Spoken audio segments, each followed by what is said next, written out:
People are most surprised by how gentle dying is. No reason to fear death. Conversation can ease death. Dying rituals, consciousness, dream states, sleep stages, and lucid dreaming have always intrigued me. I have always been fascinated by death, and my background as an anthropology has taught me that many life events have rituals. From my spiritual perspective, being there is a blessing and a sacred act. My faith also asks me to engage in death-related communal ceremonies.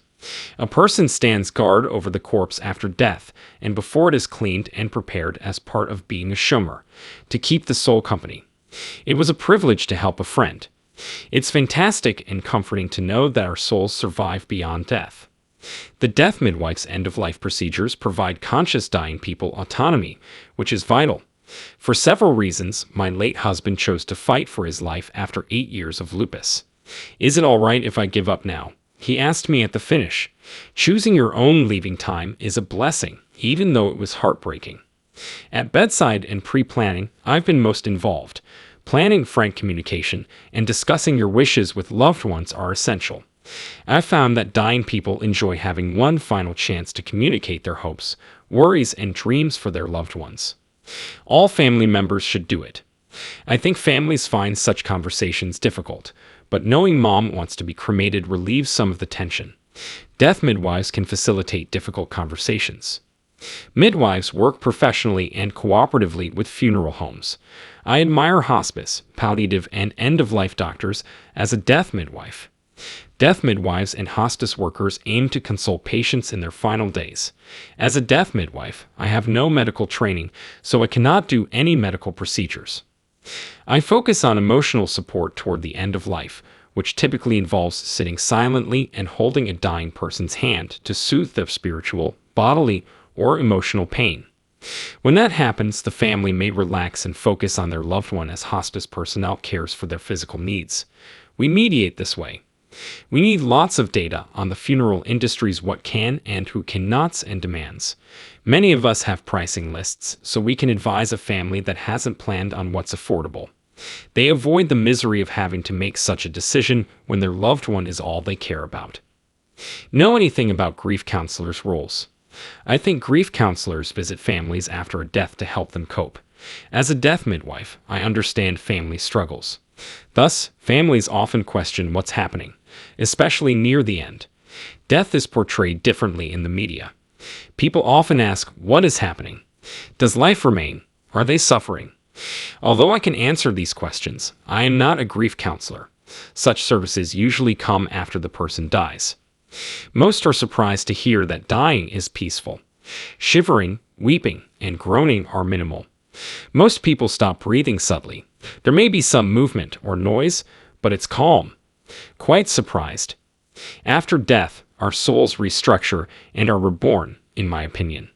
An unchanging cycle. So life and death are interconnected and circle. Since we will go, I want to give my daughter thoughts and concepts.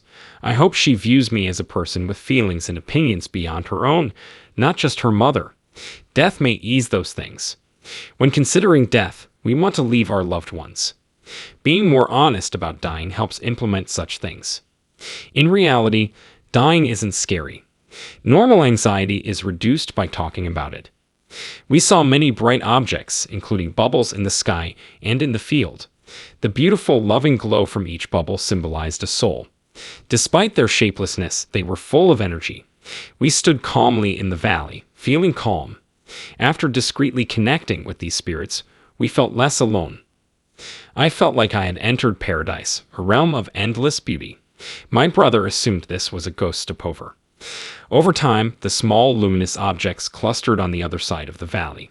A slowly materializing angelic figure emerged. This angel was slightly different from my expectations. He nonchalantly told my brother that his earthly mission was over and that he should go home. He was taller. My brother's look showed his conflicting emotions when the angel told him he may return to his real home after he had done everything he could. I kept quiet as my brother fought. I wanted to be with him and our family on earth. I approached the angel and begged her to reunite us. Family and unfinished business awaited our return.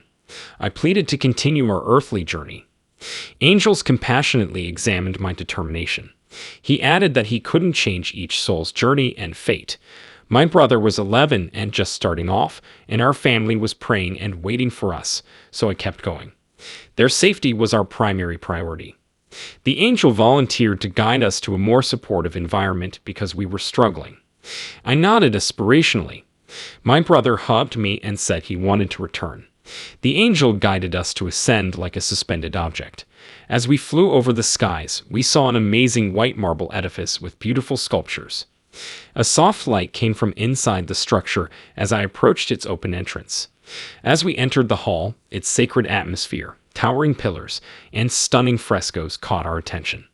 After walking down the hall, we saw a beautiful light in a wide square. Jesus smiled as we looked.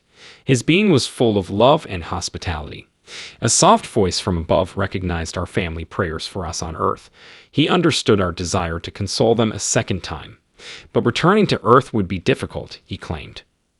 Jesus understood our attachment and yearning, yet he warned us of life's challenges. He advised us to carefully consider our return to earth, knowing we would face many obstacles. My brother and I nodded firmly as we looked at each other. Returning to our family was worth any life problems. Jesus gently caressed our heads with his bare fingers. The soothing, warm hand seemed to give us boundless bravery. "My darlings, your choice is brimming with love and bravery," he said. "You'll have company on your new road. My agents will guard and guide you.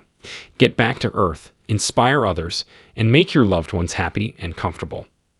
Another celestial appeared beside us, wearing a long white robe and a brilliant halo. As we left Jesus, the angel led us in a magical prayer.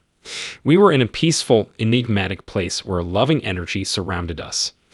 Our outlines blurred as we entered the light, like a soft glow. Over time, we merged with the light. With the wind blowing, we descended swiftly. We float above the big trees when we returned to earth. I gazed down at our lifeless corpses and saw no life. The angel acted immediately upon seeing our situation. Jesus helped us regain our bodies with a left-hand gesture. He gently laid his palm on our chests, sending supernatural energy. I trembled like I had returned home. I was conscious of my pulse and breathing. After reconnecting with my body, I softly opened my eyes. When our neighbors found us, they told my parents. After hearing the news, my parents rushed to embrace my brother and me, worried. My father took us to the hospital. "Dad, we are fine," I said. "I am pain-free and healthy." His insistence got us hospitalized. The doctor ran several tests at the hospital. The results showed that my body was healthy. My brother's lungs seemed hurt. "My brother should stay in the hospital for therapy and monitoring," says the doctor. My brother was hospitalized for a week. He breathed normally again as his lungs healed. Many people have praised my luck. God has always supported me. My Lord gave me eternal life. After that, I felt God's presence, which gave me strength and direction. This happened 29 years ago, but I still have hope. God has given me a fantastic family and the most precious gift, a beautiful child. Each year, my urge to prove God and heaven exist intensifies. I want everyone to feel God's unconditional love like I did. Love and forgiveness should be a lifestyle for everyone. I hope my story inspires others. I think we can all work for love and peace, regardless of ideology,